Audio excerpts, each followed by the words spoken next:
आजको बसाइमा पनि म मुक्तक सरोवरको केही मुक्तकहरू वाचन लिएर उपस्थित भएको छु र अबको क्रममा भने म यी मुक्तकहरू वाचन गर्छु र अबको क्रममा भने पहिलो मुक्तक म यसरी अगाडि बढाउँछु।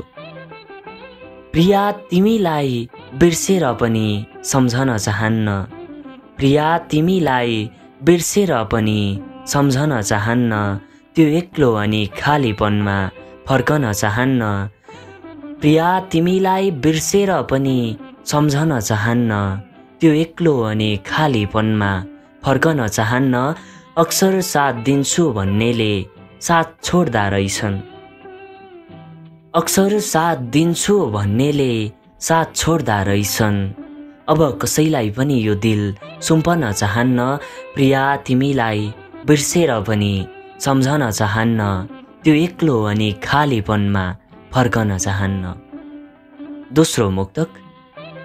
यो झरी पर्दा तिम्रो याद आउँछ बुझिराख्नु, यो झरी पर्दा तिम्रो याद आउँछ बुझिराख्नु, तिम्रै यादहरूले यो मनलाई सताउँछ बुझिराख्नु। यो झरी पर्दा तिम्रो याद आउँछ बुझिराख्नु, तिम्रै यादहरूले यो मनलाई सताउँछ बुझिराख्नु। मेरो लागि कर्कलाको पातमा पानी झै भयौ तिमी, मेरो लागि कर्कलाको पातमा पानी झै भयौ तिमी।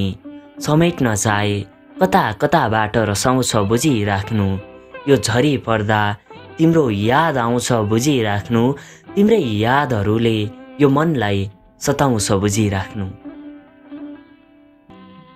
पक्कै पनि अबको क्रममा भने म तेस्रो मुक्तक वाचनतर्फ लाग्छु।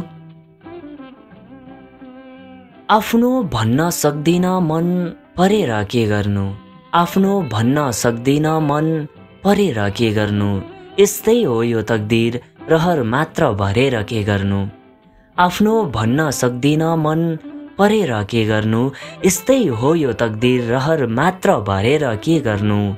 यो समयको यात्रामा आफैलाई बिर्सन मन छ, यो समयको यात्रामा आफैलाई बिर्सन मन छ।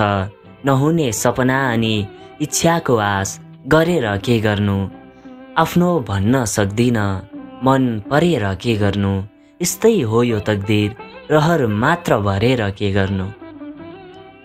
धन्यवाद। यो तेस्रो मुक्तक वाचन सुनिदिनु भयो र अबको क्रममा भने चौथो मुक्तक वाचनतर्फ लाग्छु। मेरो आँखाबाट निकाल्यौ पानी मुबारक छ, मेरो आँखाबाट निकाल्यौ पानी मुबारक छ, तिमलाई नै सम्झिने बनायौ बानी मुबारक छ। मेरो आँखाबाट निकाल्यौ पानी मुबारक छ, तिमलाई नै सम्झने बनायौ बानी मुबारक छ। म फकिरसँग त्यतिसम्म हैसियत थिएन प्रिया, म फकिरसँग त्यतिसम्मको हैसियत थिएन प्रिया। तिमीलाई त्यो फुल झै, तिमीलाई तिम्रो त्यो फुल झै जवानी मुबारक छ। मेरो आँखाबाट निकाल्यौ पानी मुबारक छ, तिमलाई नै सम्झने बनायौ बानी मुबारक छ। पक्कै पनि यो भिडियो यहाँसम्म सुनिदिनु भयो, विशेष आभार व्यक्त गर्दै अबको क्रममा भने यो मुक्तक सरोवरको अन्तिम मुक्तक वाचनतर्फ लाग्छु। मलाई तिम्रो धोका उपहार भएको छ, मलाई तिम्रो धोका उपहार भएको छ, दुःखमा पनि सम्झन्छु, दुःखमा पनि सम्झन्छु उपकार भएको छ। मलाई तिम्रो धोका उपहार भएको छ, दुःखमा पनि सम्झन्छु उपकार भएको छ। यो कस्तो गुण लगायो, यो कस्तो गुण लगाएर गयौ तिमीले, यो कस्तो गुण लगाएर गयौ तिमीले। आफैलाई बिर्सने सपना साकार भएको छ, मलाई तिम्रो धोका उपहार भएको छ, दुःखमा पनि सम्झन्छु उपकार भएको छ। पक्कै पनि हृदयता आभार, हार्दिक नमन अनि धेरै माया व्यक्त गर्न चाहन्छु। आजको यो बसाइको यो एपिसोडको मुक्तकहरू पनि यहाँहरूले सुनिदिनु भयो। यदि हजुरहरूसँग पनि गजल मुक्तक साहित्यका कुनै पनि रचना छन् र मेरो आवाजमा वाचन होस् भन्ने चाहनुहुन्छ या त सुन्न चाहनुहुन्छ भने प्लिज कमेन्टमा भन्नुहोला, या त हाम्रो डिस्क्रिप्सनमा फेसबुक पेजको लिङ्क छ, त्यहाँ पनि हामीलाई तपाईँले सम्पर्क गर्न सक्नुहुनेछ।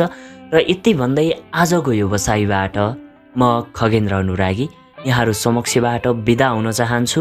हवस् त, नमस्ते, जय नेपाल, जय नेपाली साहित्य। सुन्दै गर्नुहोला, साथमा यहाँको बाँकी समय शुभ रहोस्।